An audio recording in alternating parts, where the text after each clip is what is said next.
శ్రీమాత్రే నమః. మార్చి 3వ తారీఖు పాల్గొన పూర్ణిమ నాడు కేతుగ్రస్త చంద్రగ్రహణం వల్ల దుష్ప్రభావాలు ఏర్పడేటువంటి 4 రాశుల వాళ్ళ గురించి మనం ఇప్పుడు తెలుసుకుందాం.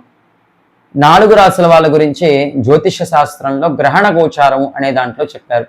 మన రాశి నుంచి లెక్క పెట్టినప్పుడు గ్రహణం వచ్చినటువంటి రాశి 1, 4, 8, 12వ రాశి కనుక అయినట్లయితే అలాంటి వాళ్ళకి ఈ గ్రహణం వల్ల పూర్తిగా చెడు ఫలితాలు వచ్చే అవకాశం ఉంది అని జ్యోతిష శాస్త్రంలో గ్రహణ గోచారంలో చెప్పారు. ఇక్కడ ఒక విషయం ఏంటంటే ఎవరూ కూడా వచ్చే దుష్ప్రభావాల గురించి బాధపడాల్సిన అవసరం లేదు.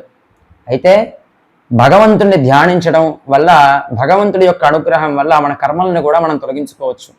కేవలం పెద్దవాళ్ళు మనకి ముందుగా మనం తెలుసుకొని ఉంటే కొద్దిగా జాగ్రత్త పడతాము అన్న ఉద్దేశంతో శాస్త్రంలో ఋషులు మనకి ఈ విషయాల్ని చెప్పారు తప్ప దానివల్ల నిజంగా అది మనం ఇబ్బందులే పడతాము తప్ప మనకు ఆనందాలు ఉండవు అని కాదు, మనం వాటిని తొలగించుకోలేము అని కాదు.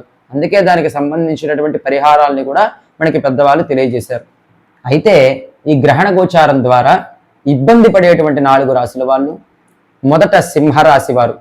సింహరాశి వారి రాశిలోనే వచ్చింది కాబట్టి ఎప్పుడైనా సరే చంద్రగ్రహణం గనక మన జన్మరాశిలో వస్తే అలాంటి వారికి పూర్తిగా చంద్రుడు మనఃకారకుడు కాబట్టి మనస్సు పైన తీవ్రమైనటువంటి ప్రభావం చూపిస్తాడు. మానసిక ఒత్తిడి, మానసిక ఆందోళనలు తీవ్రమవుతాయి. అలాంటి వారికి సింహరాశిలో ఉన్నటువంటి వారికి పౌర్ణమి అమావాస్యలు ఎలా ఉంటాయో ఇప్పుడున్నట్లు రేపొద్దున వారి మనస్సు ఉండదు. ఒక్కొక్క క్షణం ఒక్కొక్కలాగా ఆలోచిస్తూ ఉంటుంది. కాబట్టి తొందరపాటు నిర్ణయాలు తీసుకోకుండా ఆలోచించి జాగ్రత్తగా నిర్ణయాలు తీసుకోవడం సింహరాశి వాళ్ళకి మేలు చేస్తుంది. దానితో పాటుగా 1వ స్థానంలో వారికి వచ్చినటువంటి గ్రహణ ప్రభావం చేత ఆరోగ్యపరంగా కొన్ని రకాలైన సమస్యలు వస్తాయి. ఉద్యోగం వ్యాపారాదుల్లో సమస్యలు వచ్చే అవకాశం ఉంటుంది. వీళ్ళు గౌరీదేవిని గణపతిని ఇద్దరిని ఆరాధించడం వల్ల ఈ గ్రహణం ద్వారా వచ్చేటువంటి చెడు ఫలితాలను నివారించుకోవడమే కాకుండా వారికి విశేషమైన శుభ ఫలితాలు కూడా కలుగుతాయి. శాస్త్రంలో చెప్పిన దానము, జపము మొదలైనవి చేసుకోవడం వల్ల కూడా వారికి ఈ గ్రహణం ద్వారా సంపూర్ణ పరిహారం అనేది లభిస్తుంది. తరువాత ఇక రెండవది ఏదైతే ఉందో ఈ గ్రహణం ద్వారా చెడు ఫలితాలను పొందేటువంటి రెండవది 4వ స్థానము మన రాశి నుంచి మొదలు లెక్కబెట్టినప్పుడు అది వృషభ రాశి వారు. వృషభము, మిథునము, కర్కాటకము, సింహము. కాబట్టి 4వ స్థానం అవుతుంది. 4వ స్థానం కుటుంబ స్థానం. కుటుంబ వ్యవహారాల్లో భార్యాభర్తల మధ్య గొడవలు ఉండడం, పిల్లలతో కూడా ఎప్పుడు గొడవలు ఉండడం, కుటుంబ విషయాల్లో ఎప్పుడూ కూడా కలహాలు రావడం మొదలైనవి ఈ వృషభ రాశి వాళ్ళకి జరిగేటువంటి అశుభ ఫలితాల్లో వస్తుంది. కాబట్టి వృషభ రాశి వాళ్ళు కూడా ఇంట్లో వాళ్ళతో వీలైనంత వరకు గొడవలు పెట్టుకోకుండా వాళ్ళ మాటే నెగ్గాలి అనే ఆలోచన కాకుండా కొద్దిగా నెమ్మదించి ప్రశాంతతతో ఉండడం వల్ల ఈ రాశి వాళ్ళకి మేలు జరుగుతుంది. గ్రహణం ద్వారా వచ్చేటువంటి అశుభ ఫలితాలను నివారించుకునే అవకాశం ఉంటుంది. వీరు విశేషించి సుబ్రహ్మణ్యేశ్వర స్వామి వారి ఆరాధన చేయడం వల్ల ఈ గ్రహణం ద్వారా వచ్చేటువంటి దుష్ప్రభావాలను నివారించుకోవచ్చు. దానము జపం వల్ల కూడా ఈ యొక్క దోషాలన్నీ కూడా నివృత్తి అవుతాయి. తర్వాత ఈ గ్రహణం ద్వారా ఇబ్బంది పడేటువంటి 3వ రాశి వాళ్ళు మకర రాశి వాళ్ళు. మకరం నుంచి లెక్క పెడితే మకరం, కుంభం, మీనం, మేషం, వృషభం, మిథునం, కర్కాటకం, సింహం. వారికి 8వ స్థానం అవుతుంది ఈ యొక్క సింహరాశి.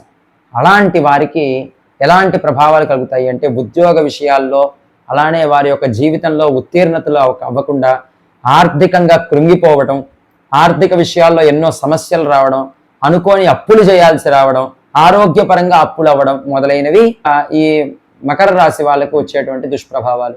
కాబట్టి వీళ్ళు ఇలాంటివి జరగకుండా చంద్రుడిని విశేషించి సూర్యారాధనతో పాటు చంద్రుడి కోసం గౌరీ ఆరాధన చేస్తూ వాళ్ళు ఈ ప్రతి మంగళవారం కూడా పుట్టలో పాలు పోసుకోవడం ఇది చేయడం వల్ల మకర రాశి వాళ్ళకు వచ్చేటువంటి దోషాలు తొలగిపోతాయి. అలానే చెప్పినటువంటి దానము, జపము మొదలైనటువంటివి చేయడం వల్ల గ్రహణ దోషాలన్నీ కూడా సంపూర్ణంగా నివారింపబడి శుభ ఫలితాలు పొందే అవకాశం ఉంటుంది. తర్వాత శాస్త్రంలో చెప్పబడినటువంటి 4వ రాశి వాళ్ళు ఈ గ్రహణం వల్ల పూర్తిగా ఇబ్బంది పడేటువంటి వాళ్ళు కన్యా రాశి వాళ్ళు. కన్యా రాశి నుంచి చూసుకుంటే కన్య, తుల, వృశ్చికం, ధనస్సు, మకరం, కుంభం, మీనం, మేషం, వృషభం, మిథునం, కర్కాటకం, సింహం. కాబట్టి కన్యా రాశి వారికి 12వ రాశి అవుతుంది సింహరాశి. ఈ సింహరాశిలో గ్రహణం రావడం వల్ల కన్యా రాశి వాళ్ళకి ఎలాంటి ఫలితాలు వస్తాయి అంటే 12వ స్థానం వ్యయస్థానము అంటాం ఎవరికైనా సరే. అంటే పూర్తిగా ఆ 12వ స్థానంలో వచ్చేవన్నీ కూడా చెడు ఫలితాలు మాత్రమే వస్తాయి. అంటే అనవసరమైన ఖర్చులన్నీ అయిపోవటం, డబ్బులు మిగలకపోవటం, ఎలాంటి ప్రయత్నాలు చేసే వారికైనా సరే ఉద్యోగాలు, వ్యాపారాలు ఎంత ప్రయత్నించినా అవన్నీ కూడా సఫలీకృతం కావు. ఎన్నో ప్రయత్నం, మన శక్తికి మించి ప్రయత్నం చేసినా సరే మనకు అవన్నీ కూడా సఫలీకృతం అయ్యే అవకాశం లేదు. కాబట్టి ఈ రాశి వాళ్ళు ఈ 6 నెలల పాటు కూడా కొద్దిగా జాగ్రత్తగా ఉండడం, మనసు స్థిమితం చేసుకోవడం, ఈ సమయంలో భగవంతుడిని ధ్యానించడం ద్వారా శుభ ఫలితాలు పొందొచ్చు. అలానే ఈ 6 నెలల పాటు కూడా కొద్దిగా సమయాన్ని తగ్గట్లుగా వారు వారి యొక్క పరిస్థితులను చూసుకుంటూ ముందుకు వెళ్ళడం వల్ల ఈ గ్రహణం ద్వారా వచ్చేటువంటి ఈ వ్యయం స్థానంలో వచ్చినటువంటి ఫలితాలను నివారించుకోవచ్చు. అలానే గ్రహణంకి సంబంధించినటువంటి జప ధ్యానాదులు, అలానే దానాదులు చేసుకోవడం వల్ల వారికి వచ్చేటువంటి అశుభ ఫలితాలను నివారించుకొని వీలైనంత శుభ ఫలితాలను పొందే అవకాశం ఉంది. కాబట్టి ఈ 4 రాసుల వాళ్ళు కూడా ఈసారి వచ్చేటువంటి గ్రహణం ద్వారా కొద్దిగా ఇబ్బంది పడతారు.